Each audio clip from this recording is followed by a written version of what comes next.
കൊട്ടിയൂർ വൈശാഖ മഹോത്സവവുമായി ബന്ധപ്പെട്ട് നെയ്യമൃത് ഭക്തരുടെ വ്രതം രണ്ടാം ഘട്ടത്തിലേക്ക് പ്രവേശിക്കുകയാണ്. 3 ഘട്ടങ്ങളായിട്ടാണ് നെയ്യമൃതുകാരുടെ വ്രതം.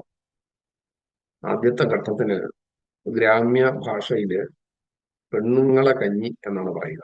സ്വഭവനത്തിൽ നിന്ന് വർജ്യമായിട്ടുള്ള ഭക്ഷണങ്ങളെല്ലാം ഒഴിവാക്കി വ്രതചര്യയോടുകൂടി ഭക്ഷണം കഴിച്ചുകൊണ്ടുള്ള വ്രതനിഷ്ഠയാണ്.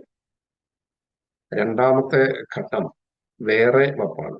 നെയ്യമൃതുകാർ ഒരുമിച്ച് ചേർന്ന് അവർക്കുള്ള ഭക്ഷണം പാചകം ചെയ്യുകയും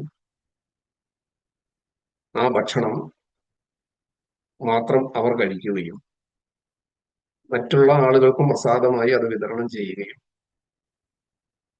ചെയ്യുന്നതാണ് രണ്ടാമത്തെ ഘട്ടം.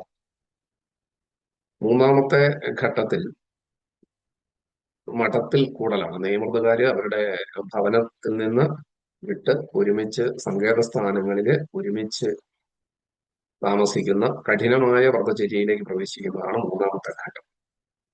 രണ്ടാം ഘട്ടത്തിലൂടെയാണ് ഈ സമയത്ത് കടന്നു പോകുന്നത്.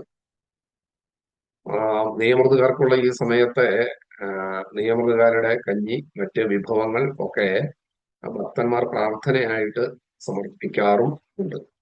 നെയ്യമൃതുകാർക്ക് ഉള്ള ഇഷ്ടം നിർവഹിക്കുന്നത്, അവരുടെ വ്രതചര്യയെ നിർവഹിക്കുന്നതിന് വേണ്ട സൗകര്യങ്ങൾ ചെയ്തു കൊടുക്കുന്ന തരത്തിലുള്ള സമർപ്പണങ്ങൾ വഴിപാടായിട്ട് ഭക്തന്മാർ ചെയ്യുന്നത് കൊട്ടിയൂരപ്പന് ഏറ്റവും പ്രതീകരമായിട്ടുള്ള കാര്യമാണ് എന്ന് ദക്ഷിണകാശി മഹാത്മ്യത്തില് മാനന്തേരി മഠത്തിൽ ചന്തു നമ്പ്യാർ വർണ്ണിക്കുന്നുണ്ട്.